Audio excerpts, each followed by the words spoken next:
How to Become an Olympic Swimmer by Fionn Inquiry. Michael Phelps once said, "If you want to be the best, you have to do things that other people aren't willing to do." Introduction. I chose this topic because I am a swimmer and my goal is to compete in the Olympics. Balancing regime and methods. Overview. Things I will discuss today. Training regime and methods, nutrition and dietary considerations, mental preparation and psychological resilience, injury prevention, recovery, and rehabilitation, balancing life and sport commitments, and interviews. Interviews. I have interviewed 3 people for my inquiry project: Hunter Moisan, my first swim coach; Luis Esposa, my current coach; and Tom Gosland, retired Canadian Olympic athlete. Elite swimmer qualities. In swimming, there are certain physical characteristics such as height, length of arms, and legs that can produce an advantage over others in the water. However, without a correct attitude toward the sport and great mental strength, it will not be enough. Luis Esposa. Training regime and methods.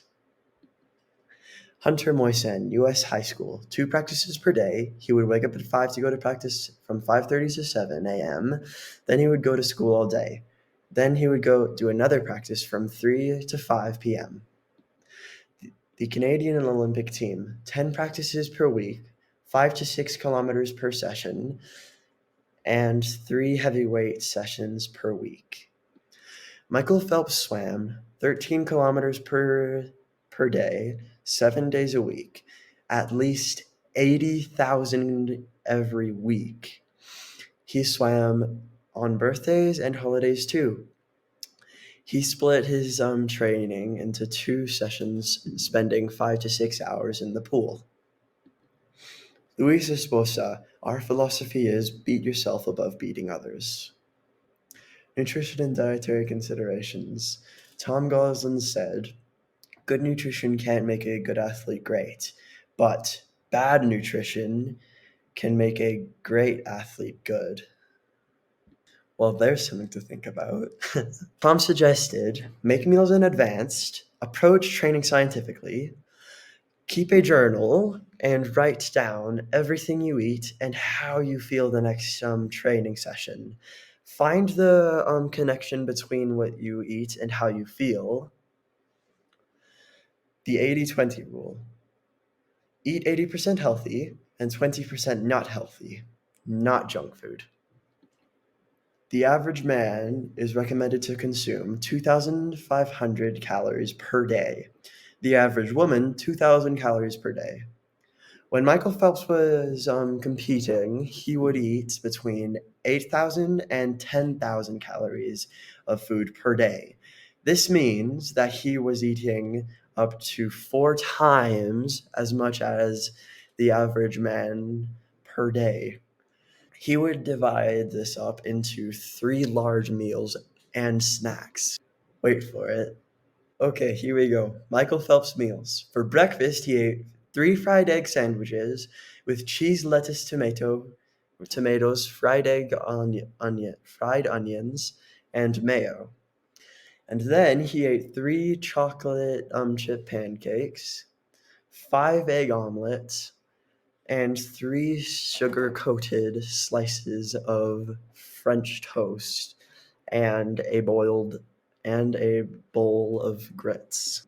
And for lunch, he ate half kilo of pasta, 2 large ham and cheese sandwiches with mayo and white bread. And for dinner, he ate 1 pound of pasta with carbonara sauce, and to top it all off, 1 large pizza. Michael Phelps once said, "It's pretty much whatever I feel like eating, I'm going to eat. The joy of swimming 6 hours a day." Mental preparation and psychological resilience. Hunter, not worry about anyone but yourself. Never put your eyes on what other people are doing. Focus on the wall and going back and getting back, and listen to music. Tom said, between the time of take your marks and the time you touch the wall, nothing else matters. Having the realization, I'm never going to feel perfect. So it's never about perfection. It's about making the most of how you feel in given moments. Take downtime, meditation, yoga, and walking, but not video games, is what he says. Luis, mental preparation in such strenuous training is forged from the small results of everyday life. How do you maintain discipline and focus during intense training? It happens naturally if you want the outcome. If you have kind of established a habit to remind yourself regularly throughout the day that you want to be a good swimmer, then you'll be able to interrupt yourself more and ask yourself, is this making me a better swimmer? I just had a clear idea in my mind that I wanted to see how fast I could swim. It made little decisions of what to do throughout the day kind of easy. Michael Phelps once said, I can pick something, set my mind to it, and not let anything stand in my way of me being able to achieve it. Injury prevention, recovery, and rehabilitation. Tom Gosland, recovery is just as important as training sessions. The three pictures that you see here is of me having physiotherapy done. The first picture that you can see on the left is of electric pads on my back, sending electric waves into my muscles to stimulate and relax them. The next photo that you can see is of my physiotherapist using a massage gun to massage my hamstrings. The last photo that you can see is of my physiotherapist wrapping rubber bands around my legs, and then what that does is cuts off the circulation, and then I lift my leg up into the air, and then all the blood goes rushing into my upper body, and then I put my leg down, and then all the blood, and then he takes off the rubber band, and then all the blood goes rushing into my legs, which gets rid of lactic acid buildup and muscle stiffness. Balancing life and sport commitments. Setting extraordinary goals also means making sacrifices in your certain everyday life. Michael Phelps has always found goal setting important. Leading up to the Beijing Olympics, he had a piece of paper with all the goal times that he wanted to beat. And in the Beijing Olympics, he beat every single one of them.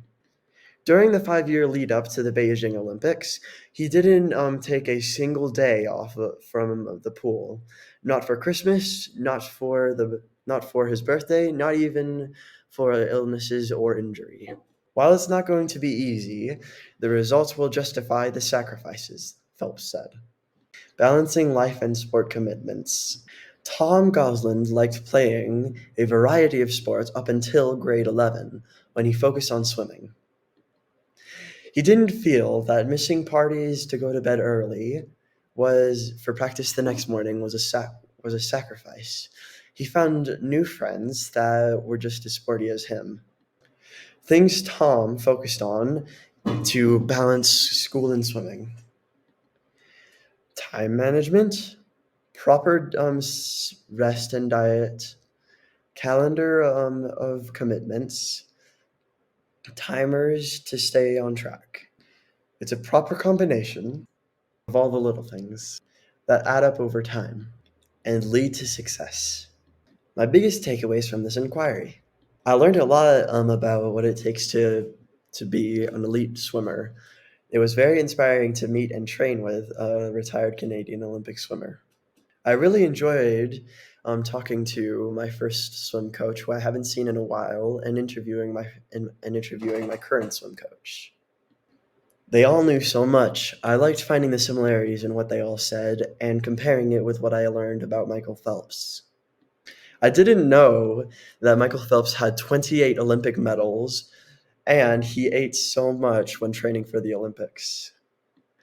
I thought that I would only be able to do one sport, but I now know that it's okay to do more than one.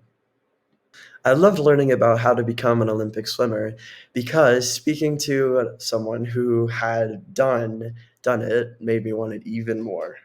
Thank you to my coaches, Luis and Hunter and Tom, for making time and interviews. I learned a lot from them.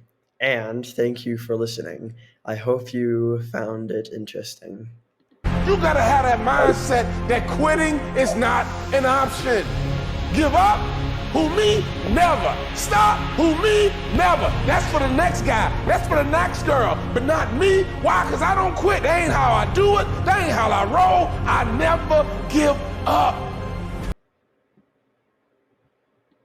And that's the end. Any questions?